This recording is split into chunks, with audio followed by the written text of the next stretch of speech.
Hello beautifuls, welcome back to my Chanel, and I am very ill. Happy festivities to you all because she's dead. It's been a couple of weeks for me here since I've been in the studio. Studio del Luxeria has been on hiatus because I have been gallivanting around the world, ethically I might add. I'm just back from one of the biggest projects I've ever done in my life, which is Everest Base Camp trekking as a travel photographer, kindly invited by G Adventures. So on my second channel, that documentary will be coming out shortly. Documentary might be a bit of a strong word, but I've taken some of the best work of my entire career, so I'm very excited. Anyway, it's not the point. Hello, my lovelies, welcome back. This is the last video that you will see of 2025. Goodbye, she's been a year. What's that awful, awful audio I hear?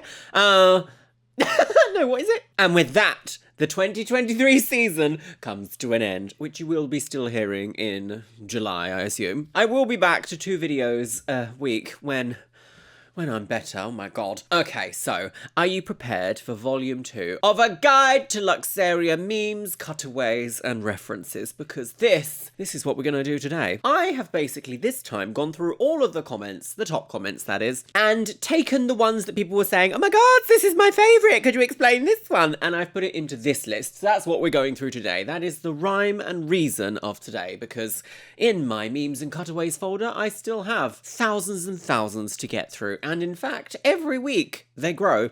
To be fair, I don't even know if I'm going to go through every single one, but I think the popular ones you guys love. So why not today? You come and sit down with me and let's have a weird between Christmas and New Year's adventure into the world of memes, shall we? Grab yourself a beverage, pop your little Ochinger right into the reference hole, and let's start, shall we? I'm going to cream. This was one of the top comments, can you believe it? And to be honest, I'm going to cream. Not shocked. Why? Because this is Nigella Lawson. She didn't actually say this, but it is spliced together, and I'll get onto why that is so hilarious. Nigella Lawson exploded onto British screens in 1999, and everything she says almost sounds like she's narrating an erotic novel. She is a very famous TV chef who does things like Nigella's Christmas, Nigella's birthday, At Home with Nigella. No, I don't think that that's real, but she might have. Cream. She is essentially the current reigning British chef, of which there is a dynasty, I believe, but everyone loves Nigella's nonsense. She is a very well-to-do, put-together lady who's always quite glam, and she has a very beautiful way of speaking, a very British cadence. Everything she says sounds melodic, perhaps even a little bit cheeky, naughty, cheeky. The garlic's giving me warmth, but I want heat, and that means chili. Eggs and purgatory is absolute heaven when you're feeling like hell. And she's also full of marvellous little quips and sayings, one of which that went very, very viral, it's probably years ago now, was microwave. Warmed in the microwave. Pop it in your microwave, which now, of course, is the only way I will ever say, why don't you put it in the microwave? Microwave. And people online have gone bonkers with this. One famous YouTube creator, who I don't even know still makes stuff, maybe they do, I'm not sure, I shall check myself in the edit, is Cassette Boy. And Cassette Boy made a series of videos of Nigella being a naughty slut. A naughty slut in the kitchen, might we say. I've never made any secret of the fact that I am a complete tart. Now, I believe that Nigella Lawson has, in fact, reacted to these, I don't even know what you call these, art pieces, we're gonna say. I'm not sure if she likes them or not, but she will forever go down in history as being a lovely British TV chef who perhaps sounds a little bit like an erotic novel sometimes. Every time I use this cutaway, I love to frame it as a sort of feral boudoir woman. Then what better to say than I am a complete tart? In British slang, the word tart is... oh God, I don't even explain. Tart is like an attractive woman that's a bit sexy, but also like, it's very British working class language. Like, oh, she's a tart, she is. It might be a lady that you see at the pub that perhaps is wearing a leather skirt that's a bit short, and she perhaps is an age that you would think a short leather skirt is perhaps not the most, dare I say it, flattering outfit choice, but she loves it nevertheless, and the men love it, and so does she. She's called Sharon, she drinks bitter, and she loves the Christmas party. Tart. Following directly on to another set of TV British icons, British TV icons, if you like. I don't know how this didn't make it into the first one, but I just sort of assume that everyone saw this being made, but I guess it's actually a couple of years old now, so this referential meme moment may have skipped a bunch of you. This is Trinny and Susanna. Daytime tweed with an evening chiffon. Okay. Okay, my God, this TV show. Where do I even begin? Rowley and I have a complete set of reactions to a plethora of these hateful TV, British makeover reality TV show episodes. I don't know what they're doing, but what they're doing is a sin. Oh, is that the door that she fell into several years later on YouTube? Oh my God. Pussy. Pussy. Pussy. They are freely available to watch. I don't believe any of them have been taken down, which I'm very surprised about because sometimes some of these older shows are really aggressive with copyright. I don't know why. And this show is called What Not to Wear. Now, the first season is considered lost media, but I do have it and we have reacted to a few here on the Chanel. So, you know, she's not only doing that, she's doing lost media archaeology. So if you are an aficionado of British reality TV, or in fact you are just a British millennial, you'll be very familiar with the fact that early 2000s was just a free-for-all for the worst kind of people trying to make a name for themselves. In the early 2000s, any up-and-coming TV presenter, or presenters in this case, with the personality of a decisively upset chihuahua, plagued every street corner you could possibly ever encounter, and they would wait for unsuspecting members of the public to give a shocking TV reality makeover. In fact, sometimes they were nominated by their besties and their loved ones. Can you believe it? Trinny and Susanna are prime examples of this. They're a set of self-declared fashion experts, and I don't actually think that they have any qualifications in this.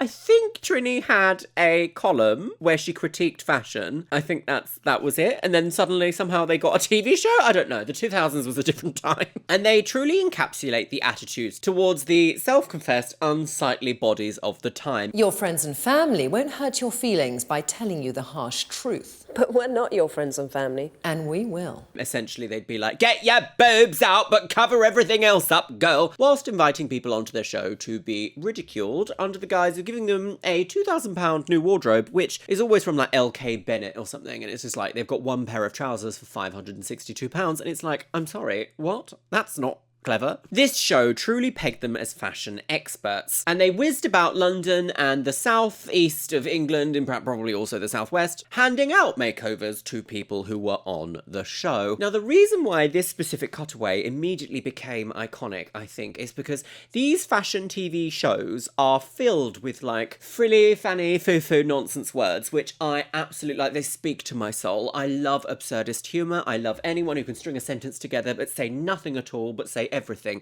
It's the reason why I absolutely love bespoke handmade filigree artifacts sold at the bijoutier. Like, that doesn't mean anything. It doesn't mean anything. It doesn't mean anything. How can something be both bespoke and handmade if it's an artifact? Like, it's just, no, it's nonsense. I love it. This kind of nonsense is present in all sorts of fashion TV shows from the same era. So things like the Empire line from 10 Years Younger, a Say Something belt, and enough plastic bangles that were so loud they might as well be on tour with the Trans-Siberian Orchestra. Oh my God. Nothing in this show quite encapsulates this level of absurdity than the sentence, a daytime tweed with an evening chiffon. So if I actually sit and think about a daytime tweed and an evening chiffon, also, but also what a horribly uncomfortable, like, outfit this would be. Like, chiffon is a nice sheer, see-through, like, flowy, like, all kind of a bit like boudoir nude illusion. Then you're putting a tweed over the top, like scratchy tweed. Like, you might as well just be doing a lycra bodysuit with carpet offcuts. Daytime tweed with an evening chiffon. Either way, as soon as I heard the sentence, a daytime tweed with an evening chiffon, I had to make this it spoke to my soul. And forever it is immortalised as just a reaction for the absolute nonsense. In fact, this single saying has also evolved into other bizarre concepts, and I cannot tell you where they come from in my brain. My brain just works this way. I don't know which part of the brain is illuminating when I create these, some might say masterpieces, others might say diabolical sentences. But this makes me laugh so much. Tweed Like, how did I come up with that? I don't know, but every time I do it, it makes me giggle. And also, it's evolved into this. Daytime tweed, evening chiffon.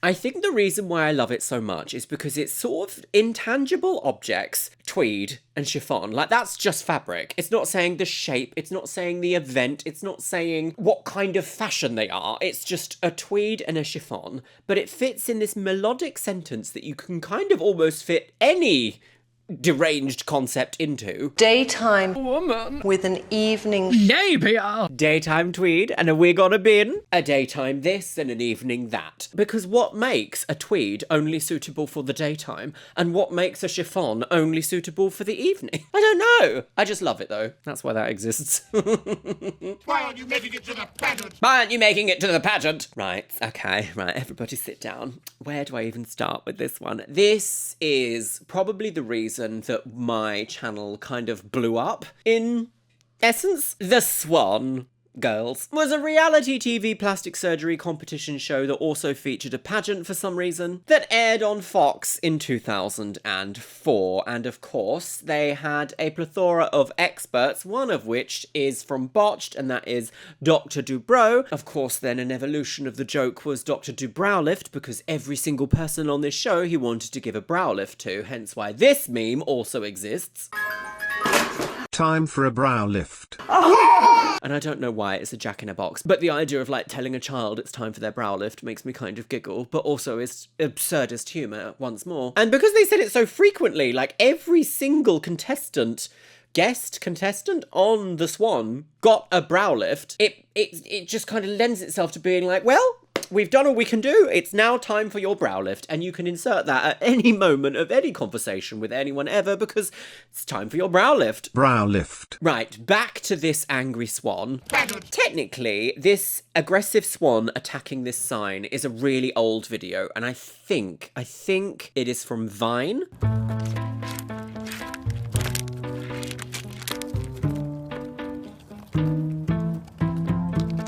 So if you don't have swans anywhere near you, swans are known for being, like, quite aggressive and territorial, and they quite often chase people, and they're quite violent. But they're also seen as this, like, majestic, beautiful thing that just sways down the river. People love a swan, especially in the UK. You just love a swan. So I do think it's kind of ironic that the Swan is also a competitive show, because they are quite, you know, aggressive and territorial, even though they're seen as this beautiful thing. I don't know, there's lots of layers to this, isn't there? Should we put our layer hat on? Layers. There's not really a storyline as such with this specific cutaway as opposed to my newer things, because newer things now I feel like they naturally arise out of something that we see or a pop culture moment, whereas this is like one of the first ever cutaways that really got popular on the Chanel. I knew I needed something bonkers to refer to just how crazy this concept is of, like, oh well, why aren't you making it to the pageant? It was that sentence they said multiple different times in loads of different episodes,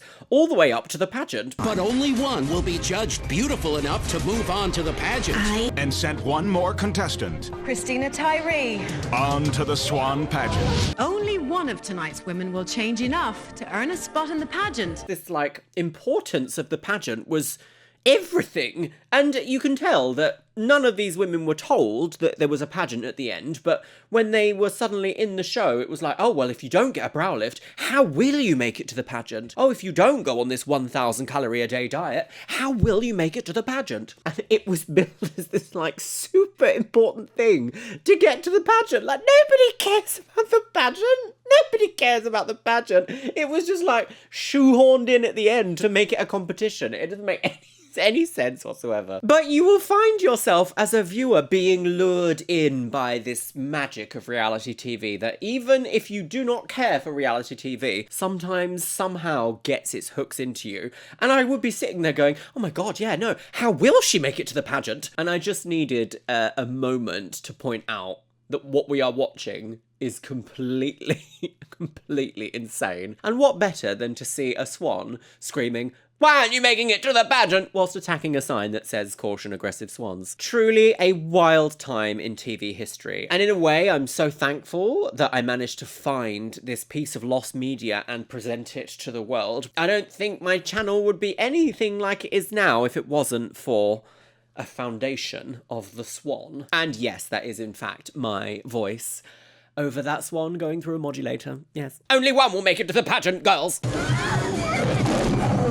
Only one will make it to the pageant, girls. This is a really simple cutaway. This is a clip from Poltergeist, a famous classic TV cult horror movie. TV show? Movie. And the whole reason I made this is because Amanda Byram, the host of The Swan, who often caressed the banister, if you remember that moment, had a hairstyle in one episode that reminded me of this ghost from Poltergeist. Only one of tonight's women will change enough to earn a spot in the pageant. It's actually a really good watch of a film. And also, this is from there. This house is clean. So therefore, I had to do a voiceover and say, only one will make it to the pageant, girls, because again, that was one of the most important phrases and sentences on this show. And I needed something ludicrous to point out how insane it is that we are simply saying only one will make it to the pageant, because, okay. Okay. Mama, are you gonna be a lesbian tonight? Lies. This is one of my favourite moments of pop culture history ever, because you could have put writers in a room for a year, comedy writers for a room in a year, paid them loads of money, and I don't think they would have come up with this melodic cadence and this timing. It's just perfect. This is Tiara Sky, a wonderfully forward and funny social media professional, if you like. She's always going viral for her sometimes naughty questions on the streets of London, specifically Soho, when she asks things like, can you name 3 black celebrities? I think even once she just said, can you name 3 black people? Her sense of humour is so funny. I don't know, it really gets me, because the people are often like a little bit drunk, a little bit like, what's happening here? And Tiara Sky is like a really larger than life personality. And I think that's what makes this moment so memorable and iconic. Lies. Now, Mama, are you going to be a lesbian tonight? Lies is such an out-of-pocket thing to say to just like someone on the street, but it just works. In this video, she's at the London Pride Parade and just on the spot just goes over to the crowd and says, Mama, are you going to be a lesbian tonight? And this little unsuspecting woman clearly doesn't know what's happening or what to say, and she kind of gently protests and responds in, I think it's Chinese, and Tiara just responds with, lies, and it's just like the timing and the cadence and the scenario is so perfect. It's so perfect.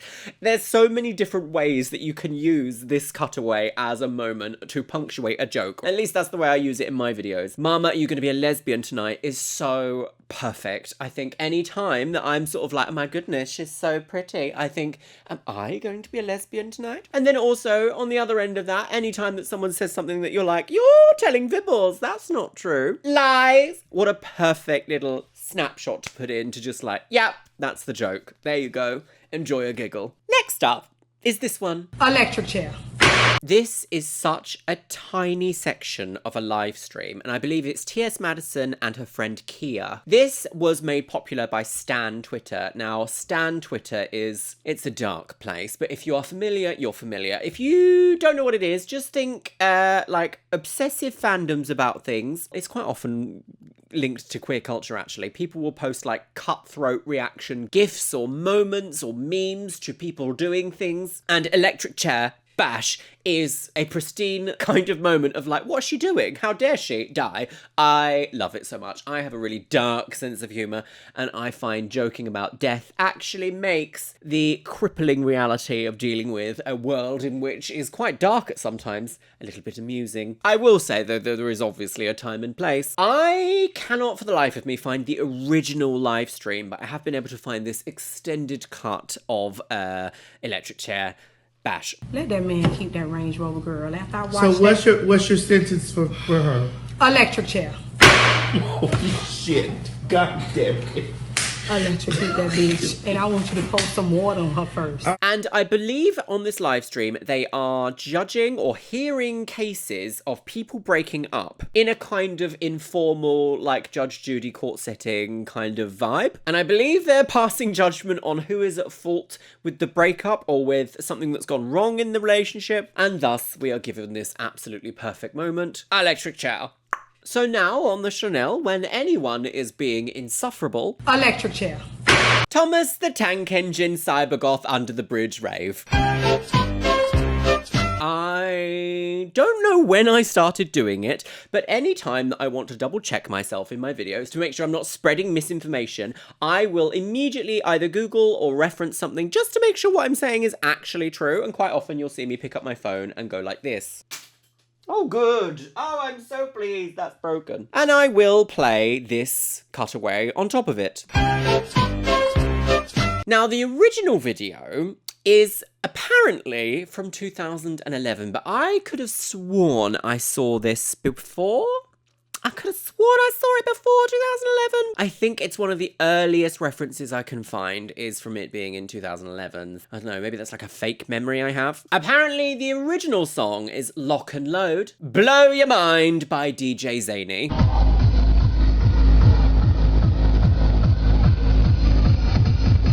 And when this went viral, people were like, oh my goodness, what is this? What are we watching here? What is this? I think a lot of people at that time, especially 2011, let's say 2011, 12, 13, didn't have any idea what cybergoth was. I myself still love it. I love cybergoth so much. Oh my goodness me. I was a little cybergoth in like 2006, 2007. Still to this day, I love the music. The music just hits a vibe and I'm like, do you know what? Let's disconnect the brainstem and just immediately pulsate. I'm sure we all know what it is now, but cybergoth is a subculture of goth that involved lots of plastic applique and raving. I have seen it lovingly described as goths discover neon, in a similar vein to how steampunk was described as goths discover brown. And I think that is maybe why it spread so fast and got so popular, because people had never seen cybergoths before. And it is strange to see cybergoths in daylight because it is a very nightclub culture. Maybe not even nightclub, just club culture in general. You'll still see cybergoths at raves, you'll still see cybergoths at goth nights, you'll still see cybergoths like in the grotty basement of a rave somewhere. You still see them. And to this day, every time I see one, I just think, yes,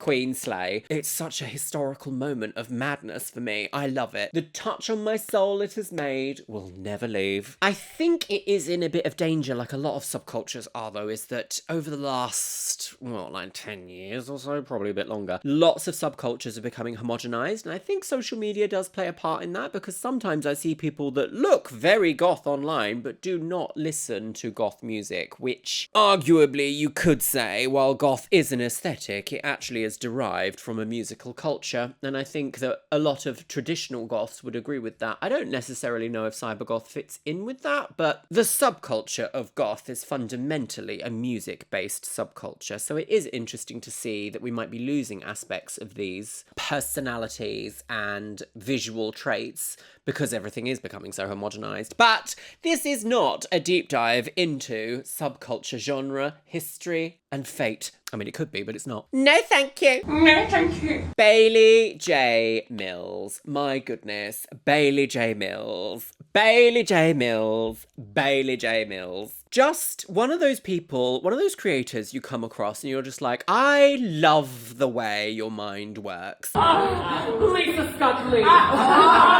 Dirty girl. Yorkshire puddings. Yeah, just here for the weekend. My favourite. Yeah, Nigel, not seen you on these neck of woods for ages. Oh, it's being a secret sissy. Pokes fun at everyone, but also invites people into the joke, and it's not usually done with any malice. Perhaps except for Nigel the secret sissy, but we're both trans, we can talk about sissies. In the back alley? Oh, my favourite. Her mind is genius. I don't know how to describe Bailey J. Mills other than quintessentially British drag satire. She often creates characters that you'd find in small town, bizarre British pubs, something like Sharon from the market, Mary from the charity shop, Kerry who loves a kebab. So what does a day in RuPaul's life look like? Yeah, it's quite busy. First off, I go to the shops.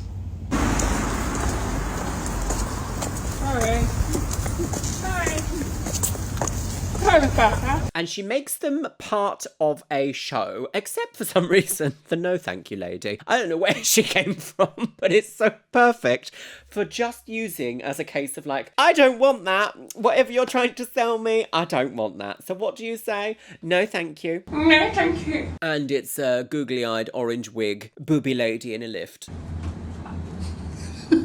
I have so many little references and cutaways for Bailey J. Mills, and every time that she creates something new, most of the time there's something in there that I'm also like, oh my god, you absolute genius. I'm going to have to use this as a silly moment of nonsense to refer to, because it's just, her content brings me joy. And it also does make me sometimes go a bit like, oh my god, that's so British.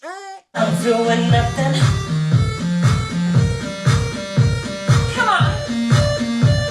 Do you know, the other day, someone described British people as humble, and I was like, no, we're not humble, we're embarrassed.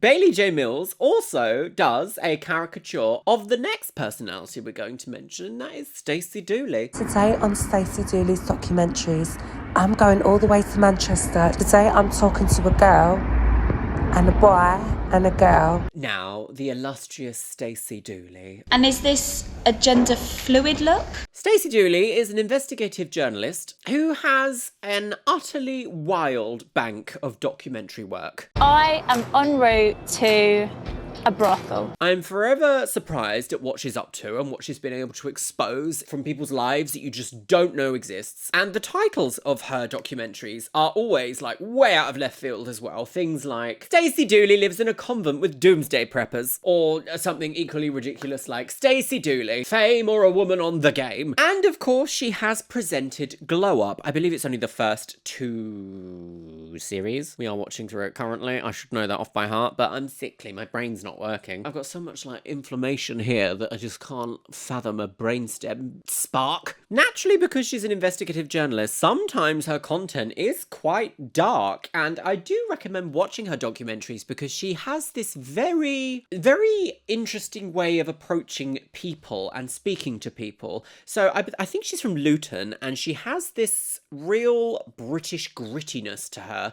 that doesn't feel like someone coming in and judging the situation. It feels like a friend asking questions about the situation. I think that's almost very key with being someone like an investigative journalist. That gap.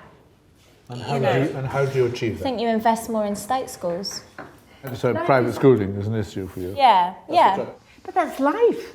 Yes, no, It's that's unfair. It is unfair, though, isn't it? Yeah, how come? But life is unfair. We've all seen like Louis Theroux and how he can sometimes ridicule people into admitting things, whereas Stacey Dooley kind of approaches it in a way of like, she's just having a conversation and people will admit things to her. And that's actually a real talent. But sometimes the way that she speaks makes things sound more ludicrous than they are. For example, and is this a gender fluid look? And is this a gender fluid look? You know that she's trying to ask, like, is this on the topic? How is this going to be on the topic? Can you explain your working, please? But she just says it in such a way that makes you go, oh yeah, let's have a little conversation. Well, yeah, get a sherry and let's have a conversation. And I quite enjoy when she says these bizarrely random quips, because taking them totally out of context is perfect. But then also, if you see a man in an eyelash, is this a gender fluid look? Just works so perfectly. And of course, anytime I wish to have no Vimpure on the Chanel, I can just say, I am en route to a brothel. Naughty mummy. Naughty mummy and variants. What's that, Daddy Pig? Very awful, isn't it? Oh, it's disgusting. I'm Peppa Pig. It's just a rotting jaw. I'm Peppa Pig.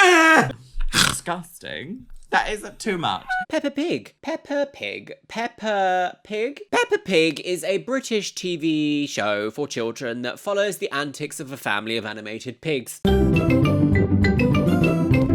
Peppa Pig. I'm Peppa Pig! Obviously, it's for children, and I do find that sometimes TV show humour for children just clicks in my brain, and I'm like, that is entirely obscene and out of place, and how dare you? Because if you say things like, naughty mummy... Naughty mummy! I'm going to make it into a cutaway, aren't I? So I'll often use this cutaway when either I or somebody else that we are watching in a show has again become a little bit feral in the boudoir, shall we say. I'll also put it over vegetables for some reason, and I cannot tell you where or when or why I have a radish saying naughty mummy. Naughty mummy. Naughty mummy. Naughty mummy. I don't know where that's come from. I don't know how to even search that. I don't know what kind of mania I was experiencing that day. I put it down to ADHD because sometimes things just happen in my creative flow, and I can't explain why. So I think I have a cabbage.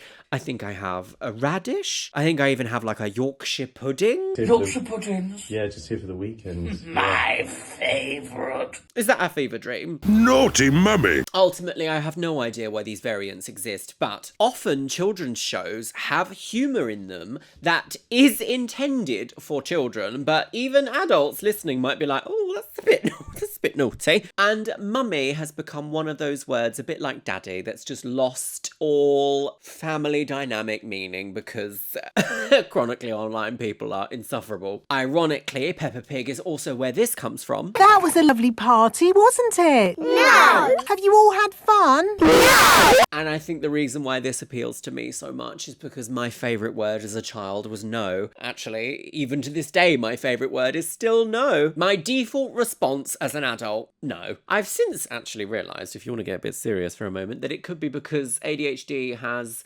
often demand avoidance associated with it, but I don't want to get too psychological today because that will upset me.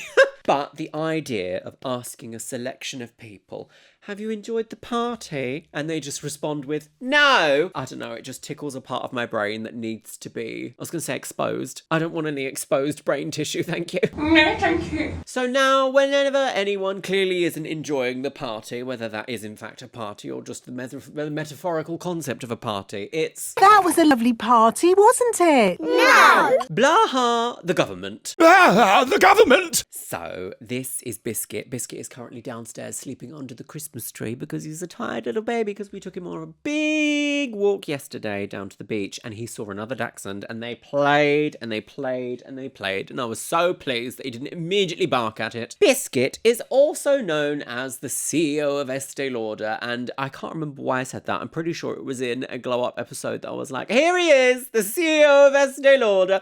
And that nickname has stuck. I think I only said it once about 3 years ago and everyone clocked in. Biscuit is the CEO of Estee Lauder and he does have secrets from the government. The reason why I made this meme is because sometimes he looks at me with such urgent, like, I need to tell you something in his eye. He's got this like glint in his eye that's like, and it feels like he's going to say some sort of amazing nugget of information, and it's obviously a conspiracy theory about the government. In fact, even in his little cutaway, you can see he has his foot on my chest. He'll do this sometimes. Puts his foot, looks at me, and is then like, as if he wants to share this deeply important piece of information, but he is only a dachshund and perhaps only has one brain cell occasionally. So therefore, what secrets do you have to share? Blah, the government. There you go. You can sit like that. You can sit on my lap if you're going to be good. Yeah? What secrets do you have to share? Ah, the government! You're very stinky. Stinky biscuits? I think it's an ideal moment when someone is making some sort of like tenuous link in a show that we're watching between certain things. It's like, oh, is that really happening? Or is it really a delusion of grandeur that you're having? So Biscuit isn't exactly camera shy and he has no intention of coming up today, but I do leave my studio door open so that he can come in and visit me. And quite often he does so as and when he pleases. I think, because I'm quite noisy, quite a loud person when I'm filming, I think he'll hear me from somewhere in the house and be like, oh, what's Mummy up to? I'm going to go see Mummy. And then he'll saunter in and I'll be like, wow, Biscuit's here, everybody. And then we'll have a few minutes of him on my lap watching whatever nonsense that we're watching. And then he will immediately be bored and need to leave. So it's like, okay, back on your little pillow. And then he will toddle off and I won't see him until I've finished. I do wish he was more of an on-camera dog, but I will just let him be, I think. I will let him be, and who knows, when we get another little puppuccino at some point in the future, maybe they might want to be more of the star of the show. What is that? Transvestite of the bride? I have shamelessly plucked this from Novimpia. I find you very rude. I know. I'm sorry. I don't know where I was going with that sentence. I could not believe this when I saw it because I remember watching Mary Portas. Oh, yes. This is Mary Portas from Mary Queen of Shops. Was a TV show. I think it's a couple of years old now. I expect it's probably like 15 years old. Is it 15 years old? 15 years old? Maybe even longer. Maybe like early 2000s again. And Mary Portas is a British lesbianic TV icon who used to go and visit struggling independent high street stores and try to turn around their business as to why it's like failing, why, you know, like it's very similar to Hotel Hell, very similar to Kitchen Nightmares, where there is a business, it's not making money on the high street. It's not making money, usually because the owner is stuck in their ways and they cannot see how to appeal to a younger or a bigger market. Often these old shops are cluttered, they've got no direction, no style, very old-fashioned, and people just aren't shopping there. I think you heard me saying your name, didn't you? Because you wanted to come in and say hello, but you just missed your section. We're talking about Mary Portas now. Look, he's sort of doing it again, one foot on my chest. Do you have something to say? Is it a bit cold today? Is it? Are you cold? It's not that cold, sweetie. Look, see, he looks at me with so much information. Look, there he is again. Lots of information to share. Secrets. You're such a good boy. But we're talking about Mary Portas now. So, in Mary Queen of Shops, she visits a shop called 117, I believe. And this episode is available to watch on YouTube, so you can actually see where this meme comes from in real time. She visits a Surrey fashion boutique owned by Diane Lazarus, who sells a very mixed bag of clothes, ranging from knitted casuals to tweeds to probably an evening chiffon. Because we are close to the Marsden Hospital, which is down the road. I'm being true. Okay, well, yeah, okay, so you're close to the hospital, so what have you got, catheters? But it very much resembles a sales rack in BHS. Oh my god, never shopping in BHS again. And while rummaging through some of the clothes that Diane has on offer, Mary spots this beautiful, absolutely stunning two-piece and asks, "What is that?" Transvestite of the bride? Now, the very concept of a transvestite of the bride is ludicrous because it sort of doesn't work. Like, transvestite isn't like a person, it's like an activity. I don't know how to say it. Like, it's not like mother of the bride or maid of honor. Like, you can't just be like transvestite of the bride. Like, that's not technically how it works. She made this joke later in an episode to the owner's husband, I believe. She was like, "Oh, so you are a transvestite?" And they responded with, yes, I am. And she sort of had this little bit of an epiphany that changed the word transvestite as like silly joke, almost insult, into kind of a wholesome episode for the time that this show was aired. So you are a transvestite? Yes. Ah, right. So this is your wedding? Ah! So you both wore dresses? Yes, yeah. It was a weekend. It was a wedding weekend once a year in Bournemouth. Oh, wow. Wasn't there egg on my tits? But I will forever love the like shocked notion of like, what is that? Transvestite of the bride? As I say, the episode is fully available to watch if you want to on... Oh, are you giving me... Is it bath time for mummy? Bath time for mummy? The full episode is available to watch on YouTube. 117. Covered in biscuit fluff now. Right, okay, we're now on to something that I think lots of you are going to absolutely love because this question has been asked so many times and this section kind of almost gives me gender dysphoria also because this person has infected my brain so deeply with the way that they speak and their type of humour that it makes me feel something. Can you see that there's a Dutch influence there? We have a commoner garden tea towel. That there is a beautiful design. And let's go for a slightly bohemian look. Can you see that there's a Dutch influence there? My goodness. This person, their art style, their comedy timing and perception of comedy has truly changed the way that I speak forever. Picture this. It's the mid-1990s. It's late night and you're channel hopping looking for something ridiculous to watch. My goodness, you've stopped on Channel 4 and it is The Divine David Presents.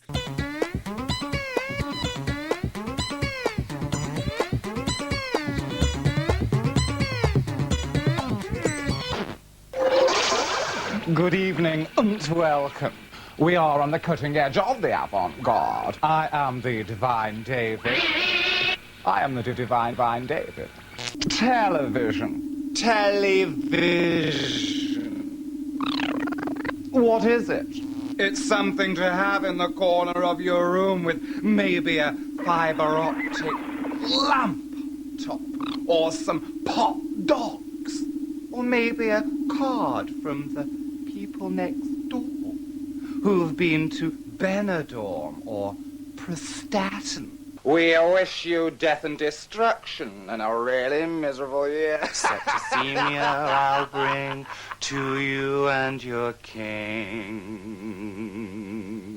We wish you a broken sofa and mould on your bread. I think I'll start with some of the episodes are available to watch here on YouTube in their full form. I don't think everything is available though, because I'm sure I've got a couple of sayings that I just cannot find the reference link to anymore. David Hoyle is a performance artist and legend of the Royal Vauxhall Tavern in London, and somehow managed to have a multi-episode special on Channel 4 in the mid-90s, back when Channel 4 wasn't afraid to just really take a risk with the kind of content they make. Essentially, The Divine David Presents is a collection of unhinged stories, absurdist humour and skits, presented as a collection of fact or education or information. And David presents it with that kind of satirical air of importance that TV presenters had back in the day. Like, oh, well, of course I know all this because I am, in fact,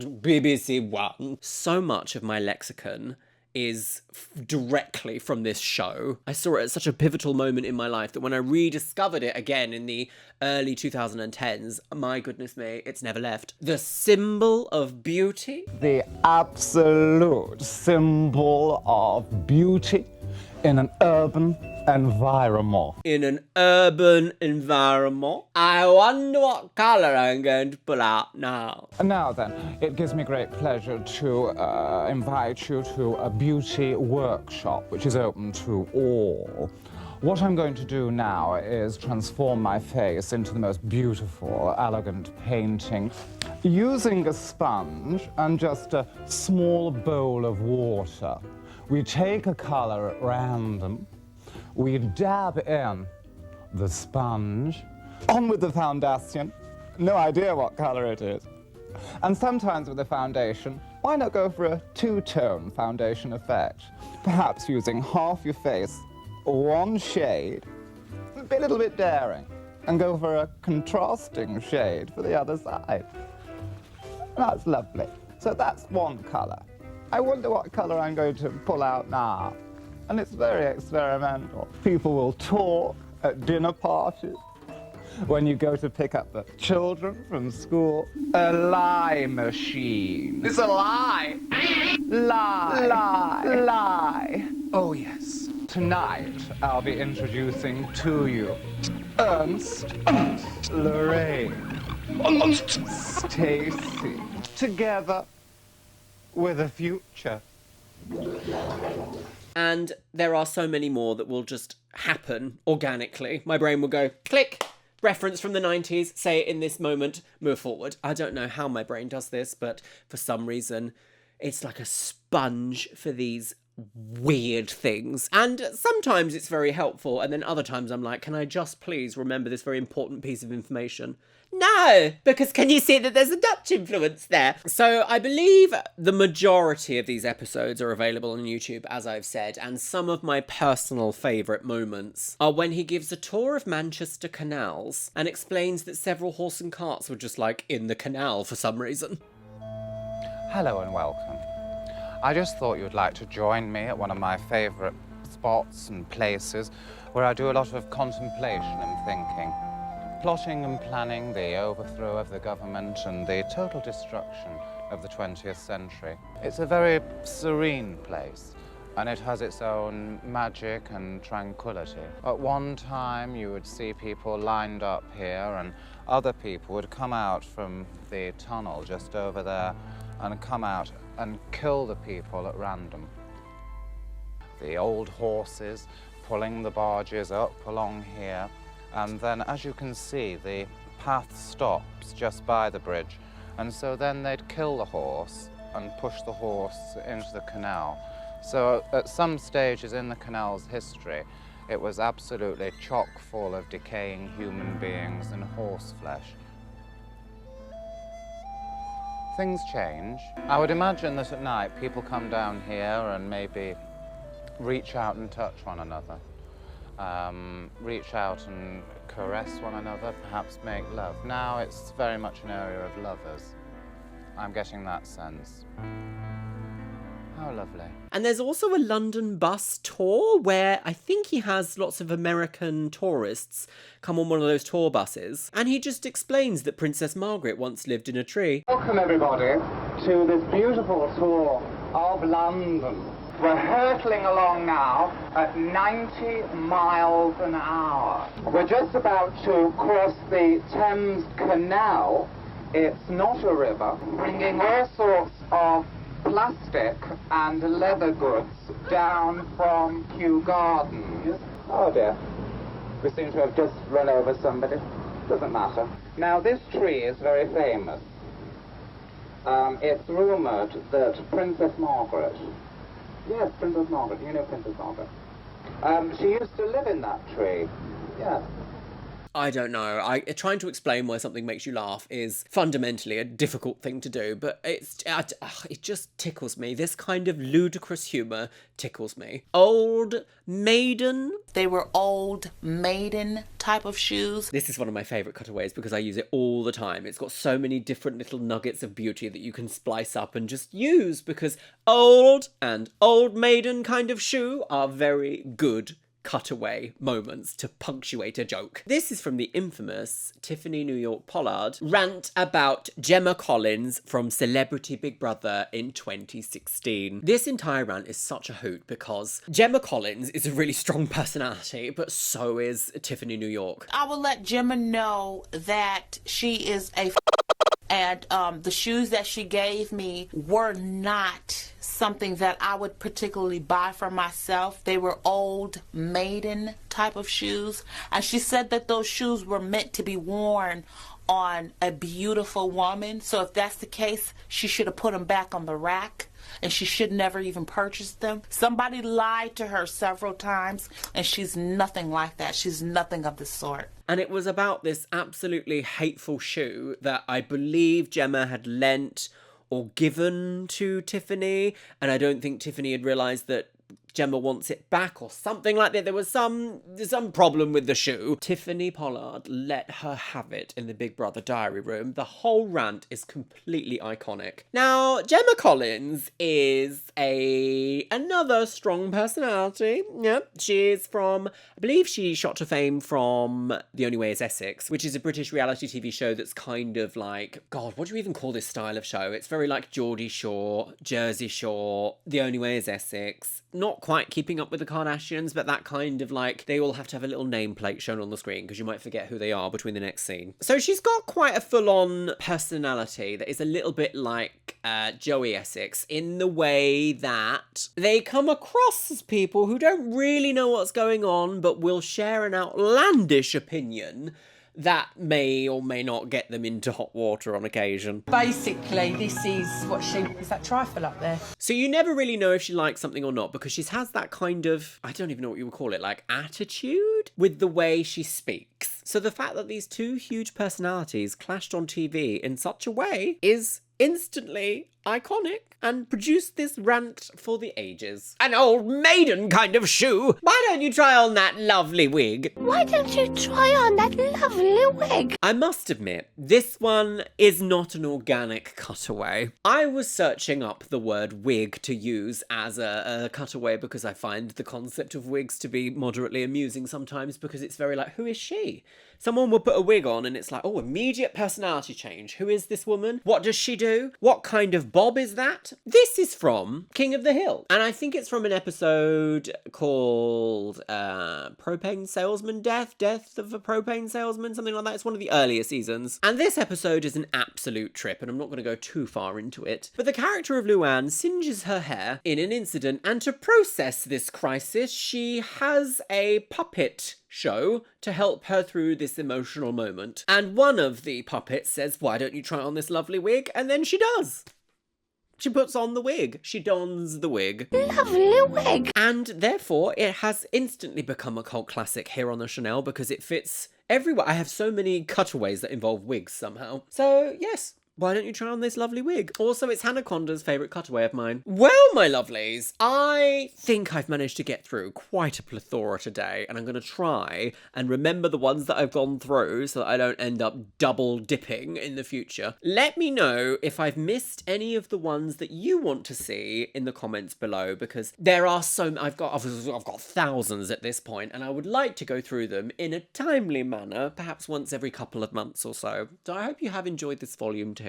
I'm feeling a little bit cuckoo lady still, so I'm going to go and lay down in a dark room and see what happens. I hope you're all having a wonderful December, and that means festivities and seeing people and treating yourself and living lovely. I personally can't wait to see the end of 2025. I've done some amazing things this year that have changed my perspective on life, but also this year has kind of changed my perspective on life. And with that, my lovelies, it's time for the Patreons. You can see yourselves scrolling past on the screen right here.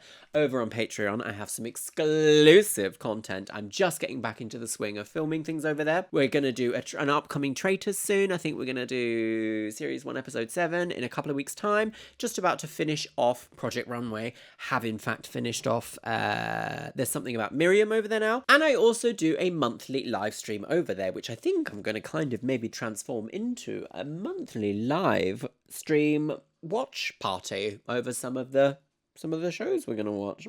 And as always, I want to say a massive thank you to my top tier Patreons. Orcos Samoji, Carol Sturm, Jojo, A Literal Pipefish, AJ Padilla, Anthony Michael Hernandez, Ashley Lisa, Auntie Sash Hazelwood, Barry Chapman, Becky Johnson, Bish and Bubs Quartz, Breakaway 87, Caffeinated Raptor, Callie Rose, Cancerfish, Catalina Kaz, Seraph, Shell Hermans, ContraPoints, Danny, Dikratz, Dr. Lula, EBBB, Eli Sowers, Goth Hoblin, James Asen Girl, Jennybeth Herman, Jenny Dahlia, Lauren Kylie, Leanne Jones, Les Banana, Lytle Sizuries, Love Potion, Malfunctioning NPC, Mandy, Martin Rule, Martin David, Marzipan, Martinita, Minumoto, Miranda Bryant, Mo Sherman, Morgan Lethay, Ms. Kiss, OKS Kyle, Radhika Madala, Rainy Raelian, Rupreet, Sarah Maria, Semyaza Meridot, Shanro, Sean Pelkey, Stephutech, TNS Mum, The Jessica Hightower, Todd Bowley, Tony Macker's Track, Windy Potato, and Jalachna. And with that, my lovelies, I'm going to leave it on the note of absurdist humour. It makes the dark days a little bit brighter.